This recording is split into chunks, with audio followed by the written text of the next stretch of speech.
Nah, terkait dengan keinginan agar hidup itu menjadi lebih baik, Islam itu menempatkan taubat itu sebagai satu maqam Mm-mm. pertama yang harus kita masuki ketika kita ingin berbenah.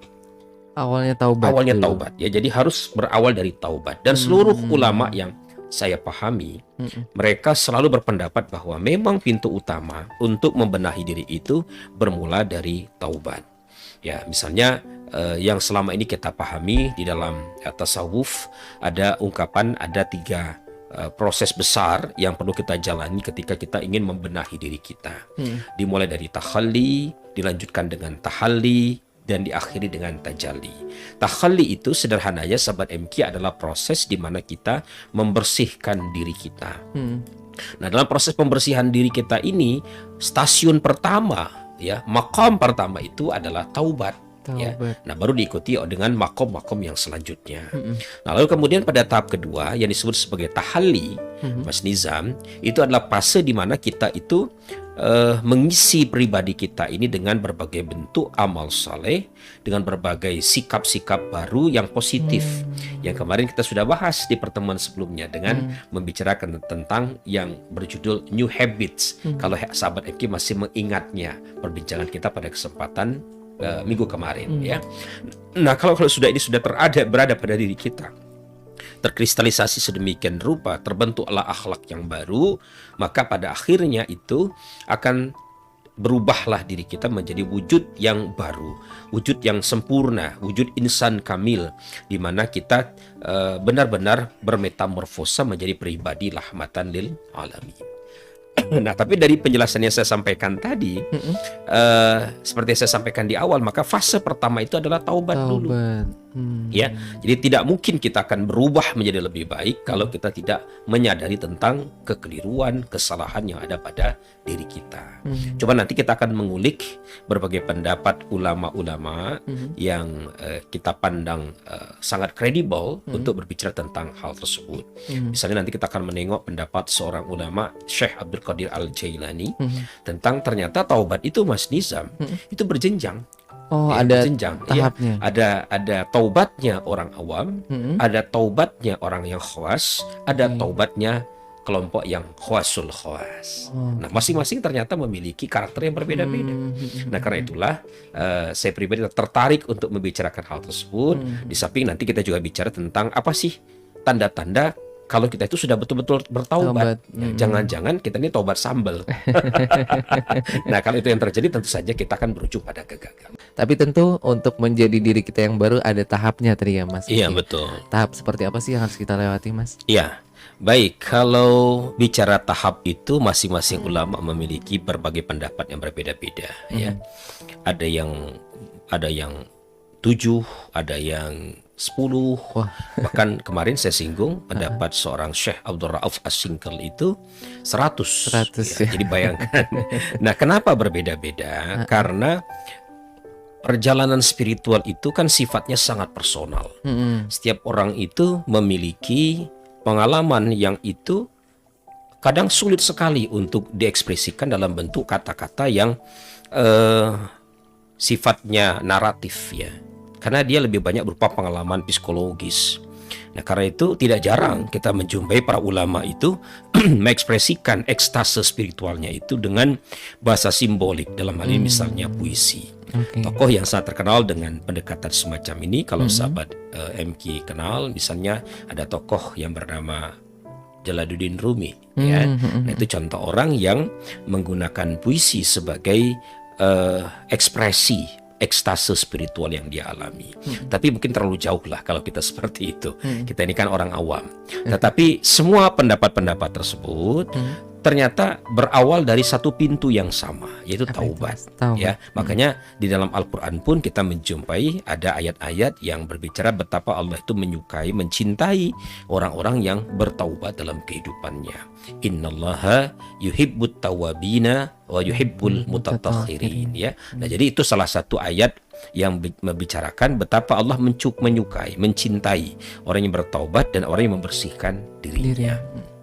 Nah, taubat itu kembali saya sampaikan seperti saya kutip di awal tadi, itu menurut para ulama, misalnya Abdul Qadir Al-Jailani mengatakan ada 3 jenjang taubat. Nah, yang pertama disebut sebagai taubatnya orang-orang awam. Ya, ini taubat kita pada umumnya. Apa taubat orang pada umumnya itu? Mereka ini bertaubat atau kita itu bertobat dari perbuatan dosa, dari kemaksiatan. Oke. Ya, jadi kita berusaha betul selama kita memperbaiki diri itu dimulai dari kita mengevaluasi, mengoreksi diri kita.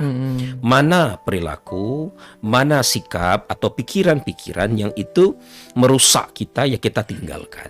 Ya, lalu kemudian yang baik ya kita mulai tunaikan. Jadi kalau selama ini kita ninggalin sholat, ya abai dengan berbagai kewajiban-kewajiban kita sebagai hamba Allah, maka itulah yang disebut sebagai taubatnya orang awam. Ya. Nah, jangan buru-buru mengatakan saya orangnya sudah khawas loh Mas Kiki. Saya sudah lewat level itu. Sebentar ya. Jangan mudah menganggap diri kita seperti itu. Karena yang namanya dosa ataupun kebiasaan buruk itu seringkali daya tariknya itu sangat kuat. Oke. Nah, kita biasanya perlu waktu lama. Ingat kemarin ketika saya bicara tentang new habit ya, saya sampaikan untuk kebiasaan yang paling ringan pun itu memerlukan waktu, menurut research psikologis itu selama 44 hari. 44 hari Ya. adaptasinya. Iya, apalagi kalau kemaksiatan itu sudah sangat berat, Mengental gitu ya. mengental, apalagi sesuatu yang sifatnya, mohon maaf, kenikmatannya sangat tinggi. Oke. Ya, itu butuh waktu yang begitu lama untuk kita meninggalkannya itu. Jadi sekali lagi saya katakan, jangan buru-buru mengklaim bahwa saya sudah lewat nih, makom saya sudah melewati ini semuanya. Nah, cuma ada taubat pada level kedua, ya Apa itu, taubatnya orang yang khawas, kata Imam Syekh Abdul Qadir Al-Jailani. Nah, kata beliau, syekhnya orang khawas itu mereka ini meninggalkan hal-hal yang sifatnya sia-sia, meninggalkan hal-hal yang bisa memalingkannya dari Allah Subhanahu wa Ta'ala. Oke. Nah, sekarang mari kita jujur menengok diri kita. Apakah kita sudah lewat bebas dari yang kedua ini?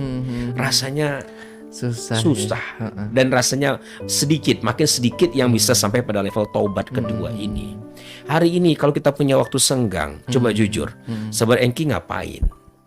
Main Ya. HP. HP gitu ya. Jarang di antara kita yang kemudian memilih ngambil buku atau milih untuk berzikir atau ngaji, itu jarang. Tapi yang paling sering terjadi adalah kita yang ngambil HP.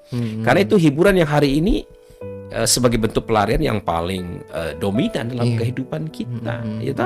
Entah itu isinya kita barangkali pergi kemana ya, berselancar ngeliat reels terus nggak ada habisnya tuh kan, nggak ada habisnya terus. Mau ditamatin susah. Kayaknya 5 menit aja deh. Ini asik juga nih, jadi 10 menit ya. Lama-lama kemudian 1 jam berlalu begitu saja. Nah, tiba-tiba masuklah notification ya. Kemudian di situ ada penawaran menarik. Nah, kita masuk ke marketplace, ya kan? Nah, lalu terus begitu dan akhirnya kita kalau mau jujur dalam 1 hari itu begitu banyak waktu yang kemudian kita gunakan secara sia-sia. Ya. Nah, inilah taubatnya orang-orang khawas. Jadi mereka itu sudah meninggalkan perkara yang sia-sia. Dan ini tidak mudah kan? Tidak mudah karena kebanyakan kita itu masih berada di level pertama. Kita masih berkutat menghindari dosa, menghindari kemaksiatan, tapi susah banget yang namanya ninggalin hal yang sia-sia tersebut. Makanya para ulama kita, Mas Nizam, mengatakan bahwa orang yang sudah bisa meninggalkan hal yang sia-sia itu adalah orang yang sudah menegakkan satu disiplin baru yang disebut sebagai wara namanya. Hati-hati. Iya, kehati-hatian. Jadi mereka benar-benar cermat melihat waktu, menggunakan waktu itu. Jangan sampai 24 jam itu mereka gunakan dengan hal yang sia-sia gitu. Nah, kemudian Sobat MQ yang berbahagia, ada yang lebih tinggi lagi. Nah, ini makin sedikit lagi. Aduh, Ya. apa ini? Ini disebut sebagai taubatnya kelompok Khawasul Khawas. Nah, kelompok Khawasul Khawas ini ya kelompok orang-orang yang masuk pada level Nabi, para siddiqin dan sebagainya. Jadi mereka ini bertaubat dari sejenak, sesaat pun berpaling dari Allah. Ya Allah. Sejenak pun mereka tidak boleh berpaling dari Allah. Itu mereka bertaubat dari itu. Jadi tidak ada satu waktu pun yang betul-betul mereka tinggalkan. Kalau kelompok kedua tadi kan masih berjuang. Ya kadang mereka bisa memanfaatkan waktunya dengan baik, tapi ada kalanya yang mereka ya masih ngerjakan hal yang sia-sia. Ya kalaupun kita mengukur diri kita mungkin kita masuklah ke level yang kedua ini. Tapi untuk sampai pada level yang ketiga rasanya memang sangat sedikit gak kebayang ya kita betul-betul bisa masuk pada jenjang semacam itu. Nah ini Mas Nizam, silakan bercermin dari uraian yang saya sampaikan dengan mengutip pendapatnya Syekh Abdul Qadir Al-Jailani. Ini kita berada di level taubat yang mana? Jujur aja gitu ya, gak usah kita merasa bahwa saya kayak level 3 Mas, keterlaluan menurut saya gitu. Mungkin ya kita berada di level 1 atau 2 lah, kira-kira begitu. Ya Allah, saya jadi geleng-geleng kepala ya. Saya di 1 terus nih, iya. 2 gimana? Sama Mas Nizam, saya pun begitu. Saya juga geleng-geleng kepala. Saya merasa kayak di level 1 belum. Iya benar ya Mas. Ini kalau kita bayangin meninggalkan perbuatan mubah itu kan sebenarnya nggak dosa juga Nggak ya? dosa, Nggak dosa. cuma dalam kerangka betul-betul melatih spiritualitas kita itu menjadi hal yang tidak baik gitu loh. Nah, makanya ada jalannya kan. Di dalam kehidupan kita orang muslim itu ada 2 jalan. Pertama lewat mujahadah ya. Yang kedua itu lewat riyadhah ya. Jadi mujahadah itu betul-betul kita melawan nafsu kita. Benar-benar berjuang, kita ninggalin berbagai hal-hal yang bisa menjerumuskan kita kepada hal-hal yang tidak bermanfaat tadi atau bahkan perbuatan dosa. Itu mujahadah. Ya, yang namanya nafsu itu kan pintar sekali berkelit. Nggak apa-apa, kamu kan capek. Masa zikir melulu, masa ngaji terus, sesekali bolehlah lihat-lihat yang begitu-begitu, main sama teman-teman, nongkrong sebentar dan seterusnya. Kan pintar sekali dia berkelit sedemikian rupa agar kemudian kita terjerembab dalam hal yang sia-sia tadi itu. Ya, kita nih kalau kemudian berkaca pada Rasulullah, kata Rasul itu kan hiburanku kan sholat. Ya Kalau Allah. kita kan nggak gitu. Ya kita mengatakan ya saya butuh me time lah gitu ya, kita nge-mall dan sebagainya. Nah ini sebenarnya jebakan-jebakan, dan ketika kita bisa melawan jebakan-jebakan nafsu tersebut, itulah yang disebut sebagai mujahadah. Jadi sebuah perjuangan yang sungguh-sungguh kita lakukan untuk menaklukkan nafsu di dalam diri kita. Lalu yang kedua, kaki kedua yang perlu kita lakukan, sahabat MQ, untuk naik ke jenjang kedua, ketiga tadi itu ya riyadhah. Ya. Nah riyadhah itu kan secara harfiah artinya latihan. Nah cuma ada beberapa latihan yang dianggap sebagai latihan fundamental kalau kita itu ingin ingin melatih diri kita menjadi pribadi lebih baik. Yang pertama adalah mengurangi makan kita, ya, mengurangi makan dan berbicara. Ini yang pertama. Jadi kalau kita ingin menaklukkan diri kita, membentuk habit yang baru itu, maka mulailah dengan mengurangi makanan kita dan mengurangi bicara kita. Itu ngaruh Mas ya? Ngaruh sekali ya. Karena ketika orang kurangi makan dalam hal ini misalnya puasa gitu ya. Itu kan jelas membuat orang menjadi apa ya? Menjadi pandai mengendalikan berbagai hal dalam kehidupan dia. Karena semua bermulai dari perut. Kalau orang kemudian kenyang itu kan banyak keinginan, banyak hal yang bisa dikerjakan dan seterusnya. Tapi kalau orang itu lapar, kan dia kan secara otomatis akan mengurangi aktivitas dia. Ya toh? Dan itu membuat kita akhirnya meninggalkan hal-hal yang mubah-mubah tadi itu. Dan dari situ juga terjadi mengurangi berbicara, ya, hal-hal yang tidak penting, yang nggak perlu, ngapain kita obrolin, kira-kira begitu. Nah yang kedua, fundamental daripada riyadhah itu di samping mengendalikan makan, mengendalikan berbicara, yang ketiga itu mengendalikan atau mengurangi interaksi kita dengan orang lain. Ya, nah ini juga tidak mudah, ya, terlebih kalau kita itu ingin terobsesi menjadi orang yang populer di masyarakat. Kita menganggap bahwa berinteraksi dengan banyak orang itu sesuatu yang mesti harus kita lakukan. Tapi dalam konteks spiritualitas itu ternyata tidak boleh kita lakukan. Jadi kita harus boleh membatasi siapa-siapa saja orang yang memang layak untuk kita gauli. Dan kalau orang tersebut kita dalam pandangan spiritual dan pandangan keagamaan tidak membawa dampak yang tidak baik atau menjadi toxic people, ya kita harus meninggalkannya gitu ya. Nah, itu yang keberapa tadi? Ketiga. Kedua. Yang kedua ya. Nah, yang ketiga yang juga tidak kalah penting yaitu yang disebut sebagai apa namanya itu? Mengurangi waktu kita, mengurangi waktu tidur kita, ya, mengurangi istirahat kita. Nah, ini kan sangat bertolak belakang dengan kebiasaan kita. Kita selama ini kan, ya kalau misalnya katakanlah kita tidak punya aktivitas yang berguna, ya kita milih tidur. Walaupun tidur itu lebih baik ya ketimbang kita melakukan hal-hal yang tidak berguna. Tetapi untuk orang yang berusaha melatih spiritualitasnya agar lebih baik lagi, itu ternyata juga perlu mengurangi waktu tidurnya. Dan jujur ini tidak mudah. Ya, tidak mudah karena kita ini terbiasa dengan aturan-aturan main yang selama ini kita anggap hal yang wajar. Misalnya contoh sehari harus tidur 6-7 jam atau 8 jam. Kalau kita lihat kalau 8 jam dikurangi 24 jam, 24 jam dikurang 8 jam berarti hanya tersisa berapa belas jam yang kita produktif. Itu pun belum dipotong yang lain sebagainya, ya kan? Nah, jadi termasuk mengurangi tidur pun itu salah satu bentuk riyadhah ya yang disarankan dalam spiritualitas keislaman ya. Nah, kemudian yang keempat, sahabat MQ yang berbahagia, salah satu bentuk riyadhah lainnya adalah zikrullah. Nah, zikir ini menjadi salah satu bentuk ibadah yang dianggap mudah, ringan, dan itu bisa mengisi di sela-sela waktu aktivitas kita yang tadi kita jalani ya. Ketika kita kuliah, kita sekolah, kita ke pasar, kita bekerja, maka zikrullah itu adalah suatu latihan mental yang harus senantiasa kita lakukan sepanjang kehidupan kita. Nah, dengan 4 pondasi riyadhah ini ditambah dengan mujahadah itu, Mas Nizam, maka disitulah kita akan beranjak naik dari taubat yang orang awam ke level yang khawas tadi itu. Oke. Ada 4 ya sahabat MQ. Ini sebenarnya apa ya? Yang kita sering dengar Rasulullah semuanya melakukan ini betul ya. Betul sekali. Rasulullah selalu puasa. Ternyata ini ya resepnya ya. Kemudian juga mengurangi makan begitu ya, sampai mengganjal dengan batu. Iya, betul sekali. Tidur juga mungkin ya tadi ya sahabat MQ bukan 8 jam tapi ya secukupnya saja. Iya, begitu kemudian tidur itu sudah dianggap cukup ya mereka dengan mudah bangun. Jadi ada orang yang memang sudah terotomatisasi, sudah autopilot ya. Sehingga ketika dia tidur jam 10 katakanlah, otomatis jam 2, jam 3 dia sudah terbangun. Nah, ini karena proses pembiasaan dan itu dilakukan karena riyadhah yang terus dilakukan berulang-ulang sampai akhirnya terbentuk sistem baru atau autopilot bahasa kita di dalam diri kita itu. Tapi ini Mas, seringkali tuh kita berusaha tadi ya sudah mujahadah begitu ya.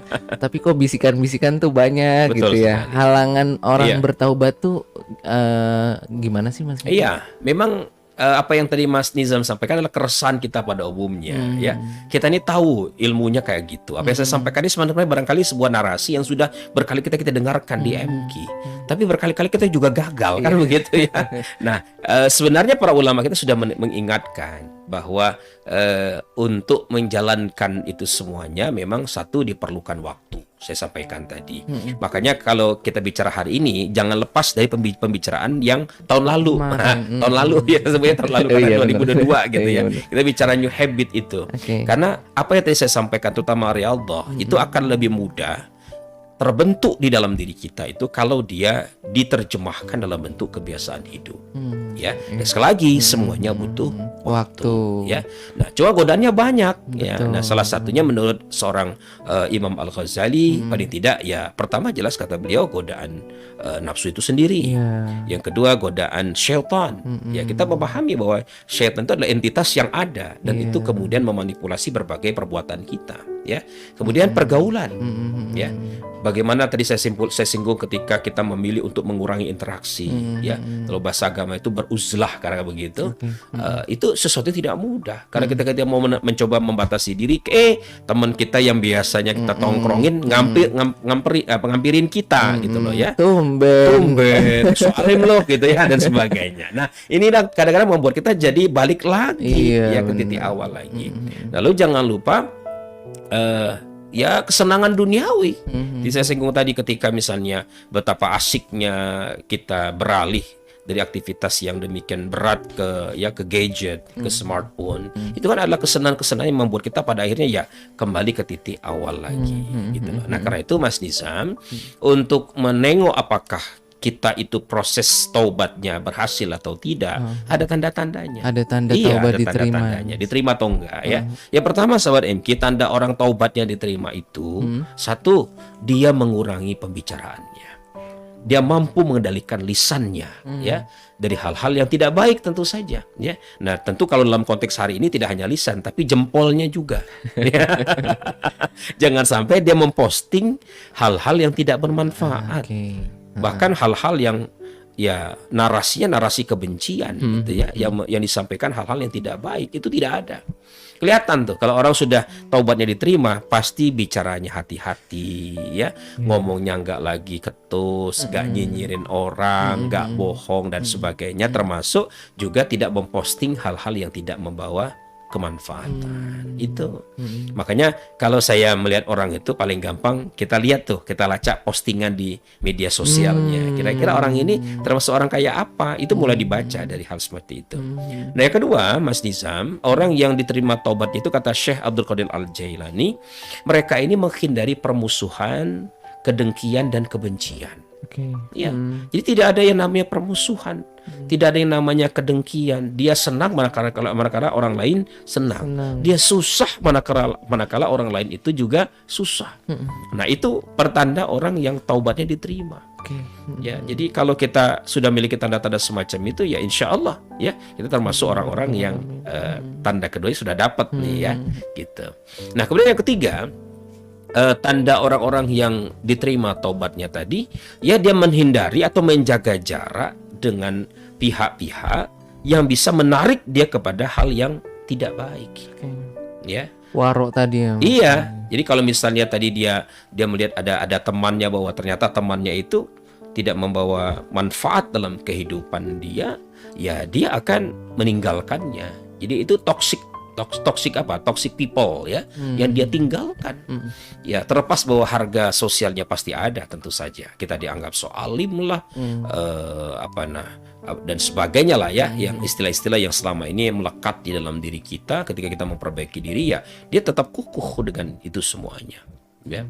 Nah, kemudian yang keempat yang juga tidak kalah penting sahabat MK, tanda orang yang diterima taubatnya itu adalah ini, dia tidak siap menghadapi kematian. Justru tidak siap. Tidak siap. Dalam pengertian begini, dia merasa bahwa bekalnya itu belum cukup. Kurang gitu ya. Rasanya kok dosa saya itu jauh lebih banyak daripada amal saya gitu loh. Nah, itu yang menyebabkan dia takut mati, bukan karena kemudian dia takut mati karena dia mencintai dunia. Tapi kata Syekh Abdul Qadir Al-Jailani, orang yang taubatnya diterima itu takut mati dalam pengertian dia merasa bekalnya belum cukup, amalnya belum banyak, sholatnya belum banyak, sedekahnya masih sedikit dan seterusnya. Ya, sementara dosa dia menumpuk ya, luar biasa banyak, sehingga rasanya kok saya tidak siap menghadapi kematian itu. Nah, ini yang menarik ya. Jadi saya ketika mendengar atau membaca uraian dari Syekh Abdul Qadir Al-Jailani ini, saya menjadi merenung ya. Rasanya betapa jauhnya saya dari tanda-tanda yang beliau jelaskan tersebut. Jadi sekalipun taubat itu adalah sebuah disiplin spiritual, tetapi tetap ada tanda-tanda perilaku, karakteristik yang melekat pada orang-orang yang diterima taubatnya tersebut. Itu dia tanda-tandanya sahabat MK, kita perjuangkan. Pokoknya ada indikasi 4 itu ya sahabat MK. Artinya kita sedang berproses untuk taubat kita lebih baik begitu ya. Tapi Mas Kiki, mungkin ada satu ungkapan yang ini agak pesimis sih Mas Kiki. Taubat saya diterima nggak sih gitu ya. Terus akhirnya dia tuh jadi ya tidak mau bertobat gitu karena dia merasa kotor begitu ya, betul, dalam tanda kutip. Oke, satu hal yang perlu kita catat jauh-jauh, ada sebuah penjelasan menarik ya. Pertanyaan Mas Nizam ini mengingatkan saya pada penjelasannya Syekh Nawawi di dalam kitabnya Nasaihul Ibad. Jadi dia menjelaskan ada perbedaan antara Nabi Adam dan iblis laknatullah alaih. Ya, satu kata beliau, Adam itu mengakui dosanya, ya, dia mengaku salah. Dia bahkan berdoakan Rabbana zalamna anfusana dan seterusnya itu. Sementara iblis tidak ngaku salah. Sombong dia tidak ngaku salah.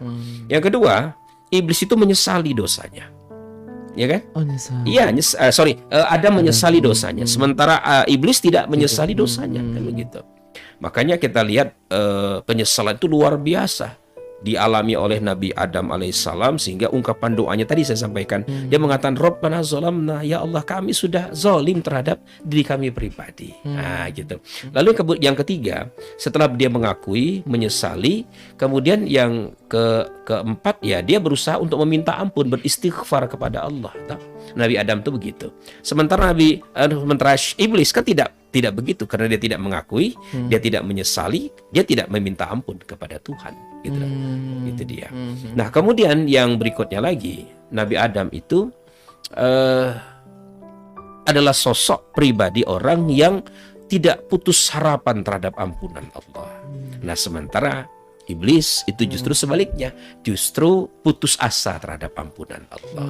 Nah, jadi kalau kita menggunakan penjelasan Syekh Nawawi di dalam kitabnya itu, Mas Nizam, maka kita mari melihat diri kita berada pada posisi Nabi Adam atau pada posisi seorang iblis tadi yang tidak mengakui, tidak menyesali, tidak mohon ampun dan berputus asa terhadap ampunan Allah. Sementara Nabi Adam sebaliknya, kan begitu. Nah, karena itu walaupun kita ini banyak dosa, banyak maksiat, banyak kesalahan, maka kita perlu belajar dari Nabi Adam, ya, sehingga akhirnya beliau, walaupun beliau pernah berbuat dosa, pada akhirnya beliau dimuliakan kembali oleh Allah Subhanahu wa Ta'ala. Begitu. Gitu ya sahabat MK. Kalau kan juga pernah dengar tuh Mas Kiki, kalau kita ada ganjaran di dunia dan di akhirat, begitu ya. Betul. Kita ingin begitu ya, di dunia ini kita juga sambil begitu ya, mungkin mungkin ya membalas dosa-dosa kita dengan hal seperti apa sih itu? Iya, betul sekali. Memang ketika kita hidup di dunia ini, kita harus berusaha untuk mensucikan diri kita. Makanya kan ungkapannya itu innallaha yuhibbut tawwabina wa yuhibbul mutatahhirin. Ya, artinya memang kita diberi kesempatan oleh Allah untuk membersihkan diri kita. Saya teringat ulama yang lain bernama Ibnul Qayyim al-Jauziyah. Beliau mengatakan bahwa kita itu diberikan 3 episode dalam hidup kita. Pertama di dunia, yang kedua di alam kubur, yang ketiga di alam akhirat. Nah, di antara 3 episode besar kehidupan kita itu, kita bisa membersihkan diri kita itu, sahabat MK, di episode pertama, ya, di dunia ini. Kalau yang kedua dan ketiga, kita tidak bisa membersihkan diri kita. Allah lah yang membersihkan kita. Nah, wujudnya bagaimana? Ya wujudnya dengan beramal, dengan beristighfar, dengan beramal saleh, ya. Tadi melakukan mujahadah dan riyadhah tadi itu, ya. Nah, itu sebenarnya adalah jalan kita untuk membersihkan diri kita sekaligus membentuk diri kita yang baru.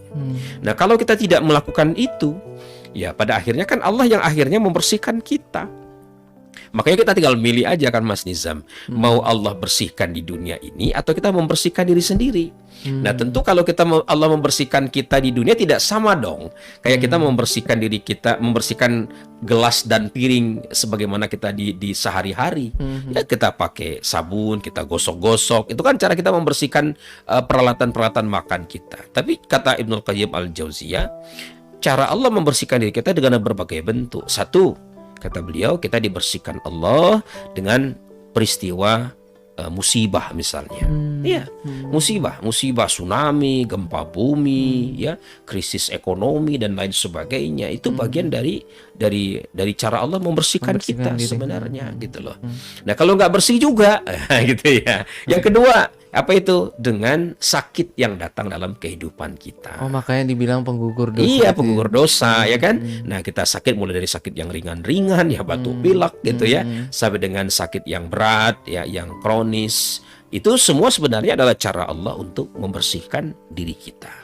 Nah, kalau nggak bersih juga, gitu ya, nggak bersih juga nih, masih ya pokoknya karatan banget lah dosanya gitu loh. Maka yang ketiga, sahabat MK yang berbahagia, kita dibersihkan Allah itu dengan sulit mencari nafkah, sulit mencari rezeki. Dan hari ini kan kita lihat sendiri betapa banyak saudara-saudara kita yang di-PHK-kan, yang dirumahkan, harus ya banting tulang sedemikian rupa mendapatkan rezeki yang halal untuk keluarga.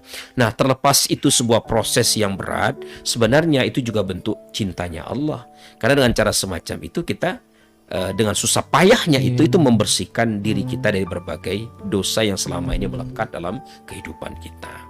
Nah, kalau itu juga nggak bersih nih, nah gitu ya, kata Ibnul Qayyim Al-Jauziyah, sahabat MQ yang berbahagia, Allah bersihkan kita dengan beratnya peristiwa sakaratul maut. Ya Allah. Ya kan? Nah, jadi ada orang yang kita lihat di masyarakat itu, ada kan yang sudah nafasnya di tenggorokan tapi nggak mati-mati ya, nggak berujung-ujung tuh mautnya menjumpai dia. Nah, kenapa ini terjadi? Karena biasanya dia ninggalin dosa, satu perbuatan yang berdampak buruk bagi orang lain. Para ulama kita mengatakan ada 3 perbuatan yang berdampak pada beratnya sakaratul maut itu. Satu, durhaka pada orang tua. Yang kedua, mengambil hak orang lain. Misalnya contoh, kita diberikan amanah ngurusin warisan ponakan kita. Kita makan, kita pakai, misalnya begitu ya. Nah, itu berat peristiwa sakaratul mautnya itu. Yang kedua itu adalah zalim kepada orang lain. Mungkin kita pernah mempermalukan dia, mungkin kita pernah menceritakan hal buruk, memfitnah dia dan seterusnya. Itu ternyata berdampak pula terhadap beratnya peristiwa sakaratul maut itu. Nah, itu ya. Jadi kenapa kita perlu membersihkan diri kita semenjak dini? Karena itu membawa dampak luar biasa dalam kehidupan kita. Auzubillahi min dzalik ya. Semoga tidak terjadi kita di tadi yang disebut Mas Kiki, beratnya sakaratul maut. Ini kesempatan Allah kasih kehidupan untuk kita membersihkan diri ya sahabat MK. Mas Kiki, saya ingin beralih ke sahabat MK yang sudah bertanya dari sahabat Uti di Piungan. Bagaimana Mas kalau kita ingin bertaubat tanpa mengucapkan kata taubat, tapi langsung mengoreksi diri, memperbaiki diri dengan memperbanyak amal-amal yang dicintai Allah, tidak melanggar perintah Allah, menjauhkan diri dari segala kemaksiatan juga. Iya, iya. Nggak apa-apa. Jadi kalaupun ternyata Mbak Uti tidak mengatakan saya tobat, tapi perilaku yang menunjukkan pertaubatan itu justru lebih hakiki ya. Kan banyak orang yang ngomongnya taubat, saya hijrah nih gitu ya, tapi nggak hijrah banget gitu loh ya. Maka sebenarnya itu justru tidak kredibel lah, tidak kita akui keseriusannya. Tapi kalau Mbak Uti betul-betul dalam hal ini melakukan apa yang tadi Mbak Uti sampaikan, maka itu jauh lebih esensial itu ya. Jadi ketika kita satu taubat itu kan artinya pertama dalam menurut para ulama kita, yang ngaku kesalahan kita dulu deh ya. Tidak usah membuat pembenaran, tidak usah merasionalisasi saya buat dosa ini karena saya masih muda dan seterusnya. Ya memangnya memangnya anak muda apakah harus begitu juga? Enggak juga kan gitu loh ya. Nah, jadi satu itu. Yang kedua, berhenti betul. Kita tinggalkan betul. Makanya mujahadah itu penting. Karena yang namanya dosa kemaksiatan itu narik terus luar biasa kepada kita agar mengulangi kembali ya. Nah, kemudian yang ketiga, tekad yang kuat di masa yang akan datang agar kita itu tidak lagi mengulangi kesalahan yang sama. Nah, kalau 3 hal ini kita lakukan Mbak Uti, itu berarti kita sudah menjalankan taubat yang esensial ya. Jadi nggak perlulah kita ngomong keluar kesana kemari saya taubat, tapi 3 laku yang tadi saya sampaikan tidak kita kerjakan. Oke, Mas Kiki, saya jadi ingat tadi ketika Mas Kiki menyampaikan hijrahnya nggak total gitu ya. Ada satu film, nggak tahu saya lupa judulnya apa itu ya. Ketika dia seorang pencuri Mas Kiki, tapi ingin ditaubati gitu ya. Istilah ada orang yang ingin ngerubah dia, tapi dia ngasih mungkin ngasih ide dengan kamu nyurinya nggak boleh 5 dompet hari ini, 3 dompet, besok 2 dompet, 1 dompet. Lama-lama dia nggak nyuri. Nah, konsep seperti ini apakah benar nggak sih Mas Kiki? Artinya kita taubat itu sedikit-sedikit dulu gitu, atau sebenarnya kita harus putus total begitu dari perbuatan maksiat? Iya, seperti yang saya sampaikan tadi, sebagaimana taubat yang berjenjang, awam, khawas dan khawasul khawas, itu kan menggambarkan juga bahwa memang proses taubat itu juga berjalan secara sedikit demi sedikit sebenarnya. Ya, dimulai dari meninggalkan dosa dulu, kemudian meninggalkan hal-hal yang sia-sia dan meninggalkan keberpalingan dari Allah. Kalau kita lihat itu kan bertahap juga prosesnya itu. Tidak serta merta kita melompat kedua bahkan ketiga. Ya omong kosong lah kita lompat ketiga tiba-tiba yang satu kita gak lewati kan begitu. Nah, barangkali film itu menarik untuk memberi pelajaran kepada kita bahwa memperbaiki diri itu harus dimulai dari ya barangkali meninggalkan yang besar dulu, ya. Kemudian setelah itu meninggalkan hal-hal yang sifatnya lebih kecil, sedang, kecil dan akhirnya pupus sama sekali, ya. Tapi sekaligus menggambarkan pada kita bahwa yang namanya taubat apapun butuh waktu, butuh proses, ya.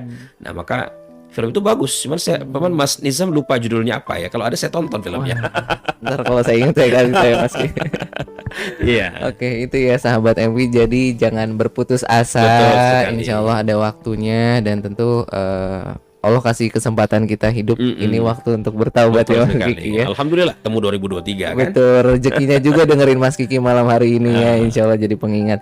Mas Kiki tidak terasa sampai akhir kebersamaan kita, ada pesan yang ingin disampaikan? Iya, baik. Sahabat MK yang berbahagia, di ujung perjumpaan ini saya kepengen mengulangi kembali karakteristik kenapa Adam dimuliakan oleh Allah. Satu, beliau mengakui kesalahan-kesalahan beliau, dosa beliau. Yang kedua, beliau menyesalinya. Yang ketiga, beliau memohon ampunan Allah. Dan beliau orang yang tidak pernah berputus asa terhadap rahmat dan ampunan Allah. Maka seperti apapun kotoran yang melekat pada diri kita, seperti apapun kemaksiatan yang selama ini sudah kita kerjakan bertahun-tahun sepanjang kehidupan kita, Allah dengan demikian kasih sayangnya menyapa kita. Qul ya ibadiyallazina asrafu ala anfusihim la taqnatu min rahmatillah innallaha yaghfiruz dzunuba jami'a. Bagi saya ayat ini, Mas Nizam, adalah ayat yang pelipur rara untuk orang pendosa seperti kita ini. Kul, katakanlah wahai Muhammad, ya ibadiyallazina asrafu ala anfusihim, wahai hambaku yang melampaui batas atas dirinya sendiri. Jadi begitu kasihnya Allah sama kita. Dia tidak sebut kita penzina, pencuri, pembegal dan sebagainya, tapi beliau menyapa kita, wahai hambaku yang melampaui batas. Ya, lalu dikatakan ya bahwa aku akan membuka pintu ampunan selebar-lebarnya untuk kita semuanya selama kita betul-betul bertaubat kepada Allah Subhanahu wa taala.